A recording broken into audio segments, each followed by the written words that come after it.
Hello friends, Radhe Radhe, Hare Krishna. Welcome back to my channel. जय माता दी। तो फ्रेंड्स, नवरात्रि की अष्टमी कब है? तो आज हम बात करेंगे माँ के अष्टमी के 8वें स्वरूप के बारे में, माँ महागौरी के बारे में, और अष्टमी तिथि की संपूर्ण जानकारी आपको दूंगी। इसके बाद हम बात करेंगे दुर्गा सप्तशती के अध्याय 9 के बारे में। उसके बाद हम लास्ट में माँ की आरती करेंगे। तो इस साल अष्टमी व नवमी एक ही दिन पड़ रही है। अष्टमी तिथि कब से कब तक है? तो अष्टमी तिथि 10 अक्टूबर 2024 को दोपहर 12:31 से प्रारंभ होगी और 11 अक्टूबर को दोपहर के 12:06 पर समाप्त होगी। अब बात करेंगे अष्टमी का व्रत, मतलब नवरात्रि की अष्टमी का व्रत कब रखा जाए। तो देखो, अष्टमी तिथि 10 अक्टूबर को होगी, तो इसका समय मैं थोड़ा सा आपको बता दूं। 12:31 से प्रारंभ होगी और 11 अक्टूबर को दोपहर 12:06 पर समाप्त होगी। दृक पंचांग के अनुसार 11 अक्टूबर को बनने वाले जो शुभ मुहूर्त हैं, थोड़ा सा उनके बारे में आप समझ लो, जान लो, आपको सब पता चल जाएगा, सब अंदाजा लग जाएगा। ब्रह्म मुहूर्त 4:04 तक है। 4:30 से शुरू होकर 5:29 तक। प्रातः संध्या का मुहूर्त 5:04 से लेकर 6:19 तक। अभिजीत मुहूर्त 11:43 से लेकर 12:30 तक। विजय मुहूर्त 2:03 से लेकर 2:39 तक। गोधूली बेला का मुहूर्त 5:55 से लेकर 6:19 तक। और सायंकाल संध्या का मुहूर्त 5:55 से लेकर 7:09 तक। अमृतकाल का मुहूर्त रहेगा 11:05 से लेकर के 12:40 तक रहेगा। इस तरह से ये रहेगा।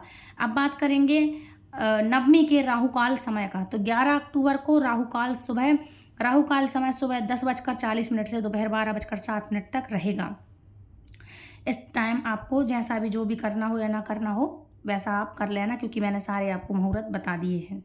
लेकिन अष्टमी की पूजा का मुहूर्त 10 अक्टूबर को 12:31 से शुरू हो रहा है और 11 अक्टूबर को 12:06 तक ये समाप्त हो जाएगा।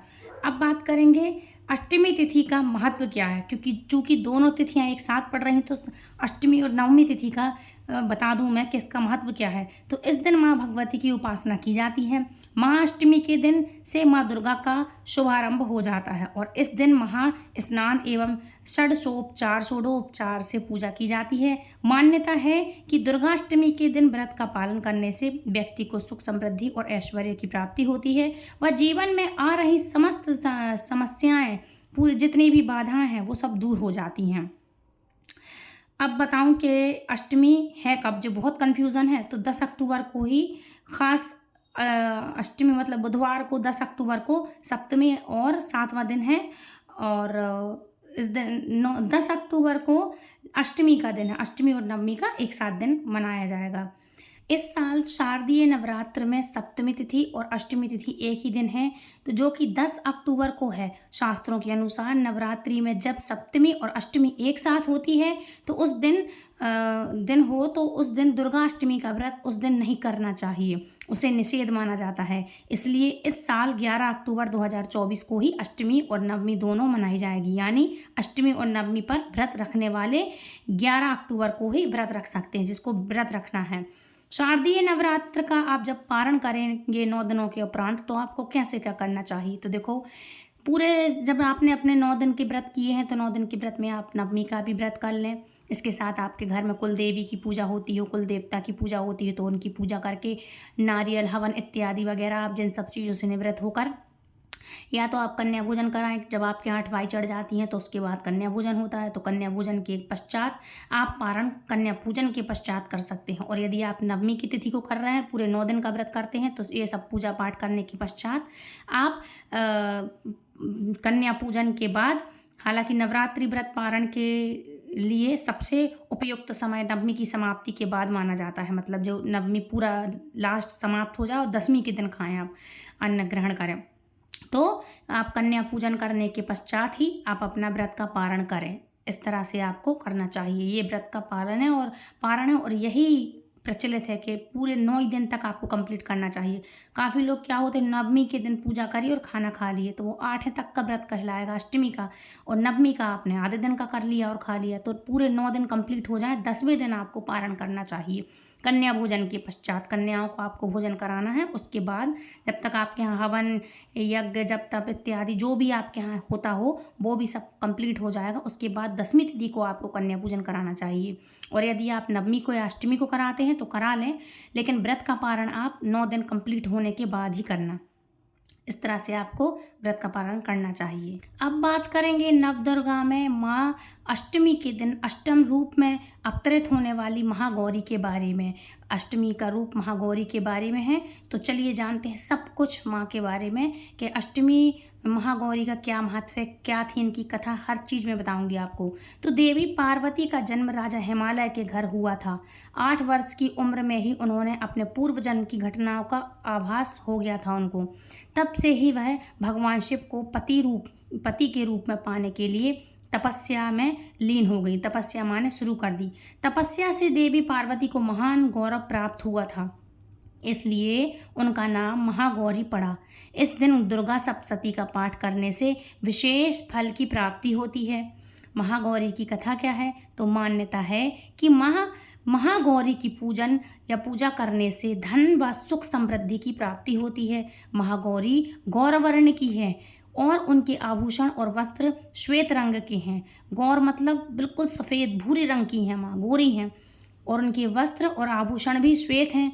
इनकी उम्र 8 साल की मानी जाती है। छोटी कन्या के ही रूप में है वो, 8 साल की मानी गई है। इनकी 4 भुजाएं हैं और वृषभ पर सवार होने के कारण इन्हें वृषारूढ़ा भी कहा जाता है। सफ़ेद वस्त्र धारण करने के कारण इन्हें श्वेतांबरा भी कहा गया है। माँ महागौरी देवी पार्वती का एक रूप है। पार्वती ने भगवान शिव की कठोर तपस्या करने के बाद उन्हें पति के रूप में पाया था।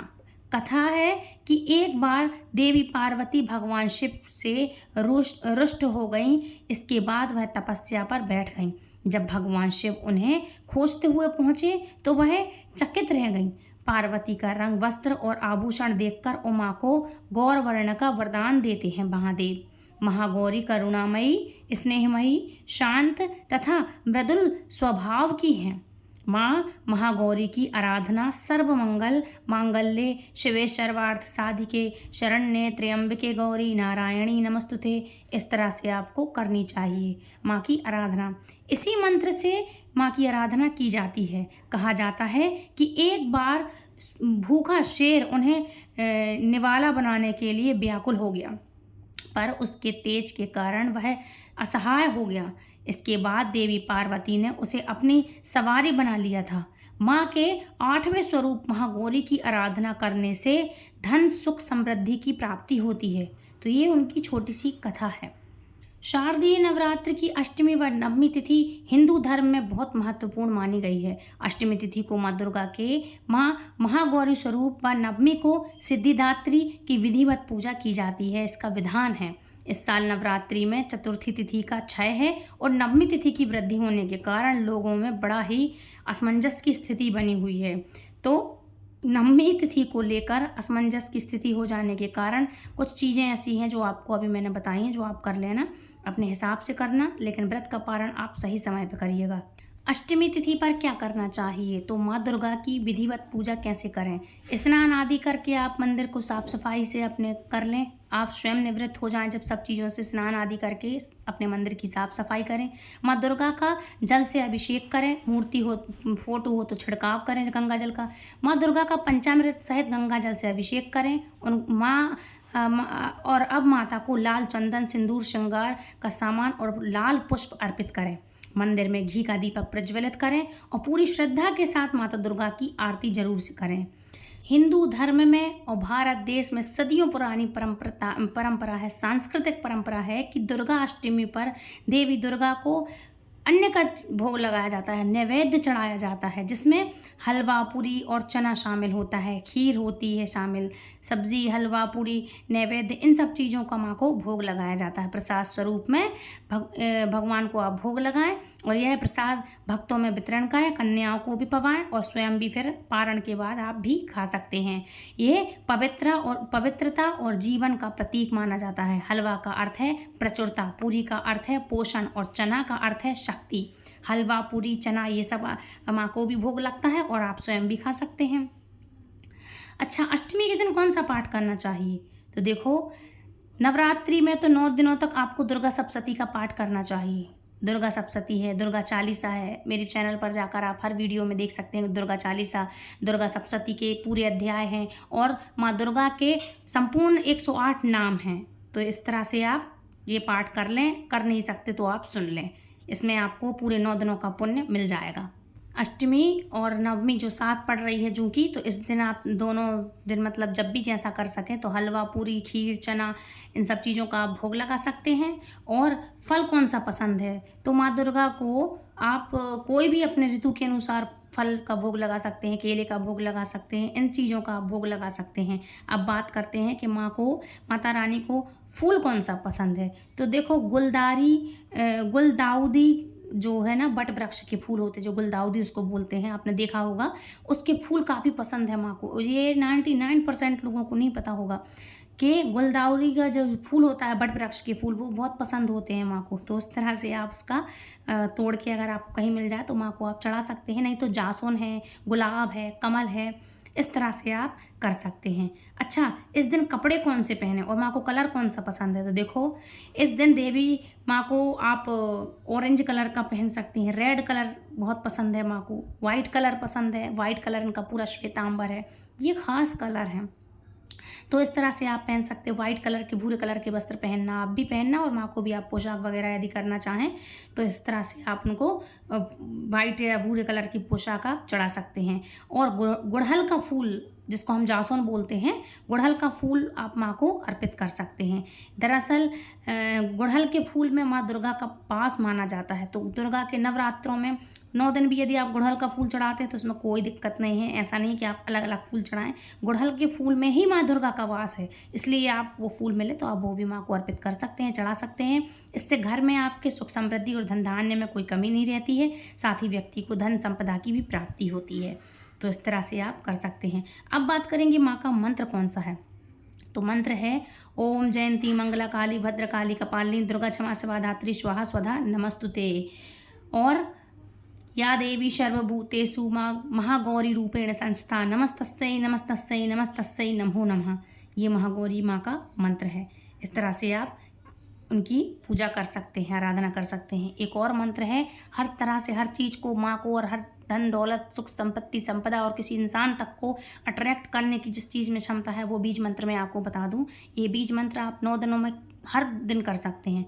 तो ये मंत्र है ओम एम ह्लीम क्लीम चामुंडे विच्चे। ये महारौद्र बिल्कुल बीज मंत्र है, एग्जैक्ट बीज मंत्र है।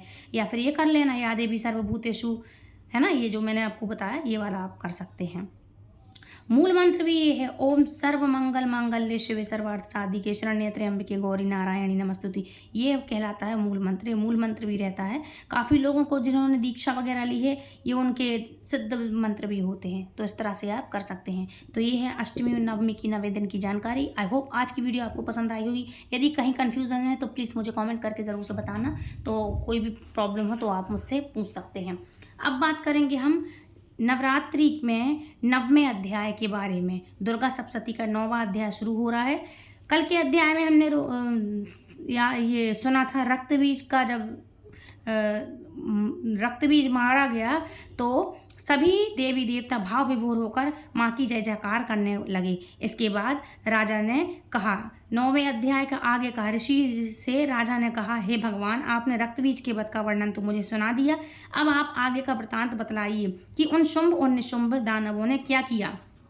इतना सुनकर ऋषि ने राजा से कहा, हे राजन, युद्ध में रक्तबीज तथा अनन्याय असुरों के विनाश से शुंभ निशुंभ के क्रोध का पारावार न रहा, मतलब उनका क्रोध का पारा ज़्यादा ही चढ़ गया था। अपनी विशाल सेना का संहार होते देखकर निशुंभ देवी की ओर दौड़ पड़ा। उसी के साथ दैत्यों की प्रमुख सेना भी थी। उस राक्षस के अगल बगल भीमकाय दैत्य उसके अंगरक्षक के रूप में मौजूद थे। वे सभी क्रोधपूर्वक देवी के वध के निमित्त तत्पर होकर आगे आ गए। मातृगणों से युद्ध करने के बाद महापराक्रमी शुंभ की चंडिका वध के लिए भी वहां आ पहुंची। अब तो देवी के साथ शुंभ निशुंभ का घनघोर युद्ध छिड़ गया। वे दोनों महाबलवान दानव देवी पर मेघों की भांति मूसलाधार बाण बरसा रहे थे। राक्षसों द्वारा चलाए हुए बाणों को काटकर देवी ने अपने शास्त्र अस्त्रों द्वारा उनके अंगों को बेध दिया, मतलब उनके शरीर को बेध दिया। मौका पाकर निशुंभ ने अपनी चमचमाती हुई ढाल लेकर देवी वाहन सिंह के मस्तक पर तेज धार वाली तलवार चलाई। अपने वाहन सिंह के आघात होने पर छुरप्र नामक बाण के द्वारा देवी ने निशुंभ की तलवार को खंडित कर दिया तथा साथ ही अष्ट रजत जड़ित ढाल को भी टुकड़े टुकड़े करके गिरा दिया। जब उस दानव के पास ढाल एवं तलवार न रही तो अपनी शक्ति का प्रयोग किया, परंतु देवी ने चक्र के द्वारा उस शक्ति को खंडित कर दिया। ऐसा देखकर निशुंभ ने क्रोध में आकर देवी वध के लिए अपना त्रिशूल संभाला, लेकिन देवी ने मुष्टिका प्रहार से ही उस त्रिशूल का खंडन कर दिया और फिर तो उसने अपनी गदा चलाई, किंतु वह गदा भी काम न आई और वह देवी की त्रिशूल से भग्न हो गई। इतना होने पर भी वह महाकाय दानव देवी की ओर अपना फरसा उठाकर चल पड़ा। देवी ने देखते ही देखते अपने बाणों द्वारा उसे धराशायी कर दिया। अपने पराक्रमी भाई को भूमि पर गिरते देखकर शुंभ क्रोधावेश में देवी पर लपका। अपनी अष्टभुजाओं से युक्त वह गगन चुंबी दानव अपने संपूर्ण शस्त्रों को रथ में लेकर आकाश मंडल में दिखाई पड़ने लगा, मतलब उड़ गया। उसे अपनी ओर बढ़ते देखकर देवी ने शंख ध्वनि की तथा धनुष की प्रत्यंचा से भीषण टंकार उत्पन्न किया। तदंतर दानवों के तेज नाशक घंटे की ध्वनि गुंजाकर संपूर्ण दिशाओं को भर दिया, जिससे कि गर्जना सुनकर बड़े बड़े मतवाले हाथी भी दहल जाते हैं। उस देवी वाहन से की घोर गर्जना से दसों दिशाएं प्रकंपित हो उठी। तब आकाश मंडल में काली ने अपनी लंबी छलांग लगाई और दोनों हाथों से भूमि पर उसे दे मारा। उस क्रिया से के फलस्वरूप ऐसा भीषण शब्द हुआ जिससे पहले के सभी शब्द उसमें विलीन हो गए। फिर तो शिवदूती ने अपने कराल अट्टहास से सभी असुरों को आतंकित कर दिया, परंतु इस दृश्य को देखकर शुंभ अत्यंत क्रोधित हुआ। उस समय शुंभ को ललकार कर देवी ने कहा, ओ पापात्मान, खड़ा रह, खड़ा रह। इस दृश्य को देखकर आकाश मार्ग में अवस्थित सभी देवगण देवी की जय जयकार करने लगे। तभी शुंभ ने देवी पर ज्वालाओं से दहकती हुई भीषण शक्ति चलाई। पर्वतकाय उस भीषण शक्ति को देवी ने एक बहुत बड़ी लुकाठी से अलग हटा दिया। उस समय शुंभ की गर्जन से सारा ब्रह्मांड कांप उठा। हे राजन, उसकी गर्जन से ऐसा मालूम हुआ मानो वज्रपात हुआ है, जिससे सभी प्रकार के शब्द विलुप्त हो गए। शुंभ तथा देवी के द्वारा परस्पर प्रक्षेपित बाणों को दानवों पक्षों ने अपने अपने बाणों द्वारा सैकड़ों और हजारों खंड कर दिए। तब चंडिका ने क्रोध करके अपने त्रिशूल से शुंभ पर भीषण प्रहार किया। उस भयंकर आघात से मूर्छित होकर महादानव शुंभ पृथ्वी पर गिर पड़ा। इतने में निशुंभ की मूर्छा दूर हो गई और उसने पुनः अपने बाणों को बरसा कर देवी चंडिका, काली तथा देवी वाहन सिंह को घायल कर दिया। फिर तो वह दानव राज अपने 10,000 हाथों को उत्पन्न कर देवी पर अपने चक्रों से प्रहार करने लगा और देवी को आच्छादित कर दिया। तदंतर भगवती दुर्गा ने क्रोध होकर अपने बाणों द्वारा राक्षस के चक्रों और बाणों को खंडित कर दिया। देवी के इस अद्भुत शौर्य को देखकर अपनी सेना के साथ निशुंभ हाथ में गदा लेकर देवी वध के लिए आगे बढ़ा। देवी ने तुरंत ही अपनी तीक्ष्ण तलवार से उस दानव की गदा को काट कर गिराया। गदा विहीन होते ही उसने अपने हाथ में त्रिशूल उठा लिया। देवताओं का उत्पीड़क निशुंभ जिस समय त्रिशूल लेकर दौड़ा, उससे पहले ही देवी ने अपने शूल द्वारा उसके हृदय को बेध दिया। इस शूलाघात से छाती छिदते ही उसी के समान भीमकाय आकृति वाला दानव उसके वक्ष में प्रकट हो गया और वह नया दानव खड़ी रह ऐसा कहने लगा। उस नए दानव की बात पर देवी अट्टहास करने लगी और अपनी तलवार से उसका सिर काट डाला। वह दैत्य वहीं भूमि पर गिर कर शांत हो गया। उसके गिरते ही देवी वाहन सिंह उसकी गर्दन चबाने लगा। इस दृश्य को देखकर रूहें खड़े हो जाते थे। सिंह की तरह ही काली और शिवदूती ने भी अन्य राक्षसों का भक्षण करना शुरू कर दिया। कौमारी की शक्ति से विदारित होकर कितने ही दानव नष्ट हो गए। ब्राह्मणी के मंत्रपूत जल के सिंचन से कितने ही दानव तेज विहीन होकर रणभूमि से भागने लगे। माहेश्वरी के त्रिशूल प्रहार से कितने ही दानव छिन्न भिन्न हो गए। बाराही के थुतून की मार से अनेक राक्षस चकनाचूर हो गए। वैष्णवी ने अपने चक्र से दैत्यों के टुकड़े टुकड़े कर दिए।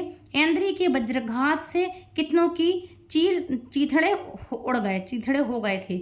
उस भयंकर समर में कुछ असुर नष्ट हो गए, कुछ अपने प्राण बचाकर रणस्थल से भाग चले तथा असंख्य दैत्य समुदाय काली शिवदूती और सिंह के द्वारा काल कबलित हो गए। तो देखो माता रानी ने किस तरह से सभी दैत्यों को काल के मुख में पहुंचाया, कैसे उनका भक्षण किया, कैसे उनका पान किया, कैसे उनको सद्गति दी। तो ये था अध्याय 9 समाप्त हुआ। अब हम कल बात करेंगे अध्याय 10 की। तो अब हम इसके साथ चलते हैं आरती की तरफ। महागौरी का ये दिन है। माता रानी का श्वेत वर्ण है, गौरी है माँ। अब इसलिए हम माता रानी की आरती करेंगे, मैया गौरी की। तो शुरू करते हैं आरती। जय अम्बे गौरी मैया जय श्यामा गौरी, तुमको निश दिन ध्यावत हरि ब्रह्मा शिविरी। ओम जय अम्बे गौरी मंगल मांग सिंदूर विराजत, टीको मद मृद को मैया टीको मद मृद को, उज्ज्वल से दो नैना चंद्र बदननी को। ओम जय अम्बे गौरी कनक समान कलेवर रक्तांबर राजे मैया रक्तांबर राजे, रक्त पुष्प गलमाला कंठन पर साजे। ओम जय अम्बे गौरी के हरि वाहन राजत, खड़क खप्पर धारी मैया खड़क खप्पर धारी, सुर नर मुनि जन सेवत तिनके दुख हारी। ओम जय अम्बे गौरी कानन कुंडल शोभित 9 साग्रह मोती मैया 9 साग्रह मोती, कोटि के चंद्र दिवाकर राजत समज्योति। ओम जय अम्बे गौरी शुंभ निशुंभ विदारे महिषासुर घाती मैया महिषासुर घाती, धूम्र विलोचन नैना निश दिन मदमाती। ओम जय अम्बे गौरी चंड मुंड संघारे, शोणित बीज हरे मैया शोणित बीज हरे, मधु कैटौ दो मारे सुर भयहीन करे। ओम जय अम्बे गौरी ब्राह्मणी रुद्राणी तुम कमला रानी मैया तुम कमला रानी, अगम निगम बखानी तुम शिव पटरानी। ओम जय अम्बे गौरी 64 योगिनी गावत, नृत्य करत भैरो मैया नृत्य करत भैरो, बाजत ताल मृदंगा और बाजत डमरू। ओम जय अम्बे गौरी तुम ही जग की माता, तुम ही हो भरता मैया तुम ही हो भरता, भक्तन की दुख हरता सुख संपत्ति करता।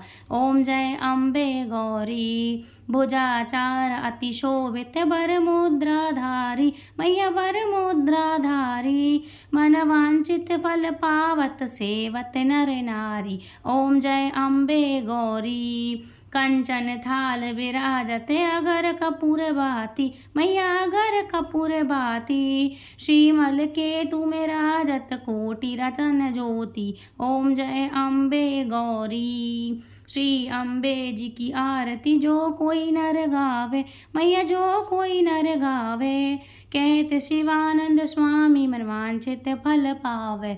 ओम जय अम्बे गौरी बोलो अम्बे मात की जय। तो फ्रेंड्स ये थी आज की वीडियो। आई होप आज की वीडियो आपको पसंद आई होगी। यदि वीडियो पसंद आई तो please like share comment, channel subscribe करें, बेल आइकन को ऑल पे प्रेस करें ताकि आने वाली वीडियो की नोटिफिकेशन सबसे पहले आप तक पहुंचे। और यदि आप हमारे चैनल पे अगर आपको ये कथाएं पसंद आ रही हैं तो आप यदि दक्षिणा देना चाहते हैं तो हमारे लिए सुपर चैट अवेलेबल है आपके लिए, तो हमें सुपर चैट के थ्रू आप अपनी दक्षिणा दे सकते हैं कथाएँ सुनने के बाद। तो राधे राधे, हरे कृष्णा, जय माता दी।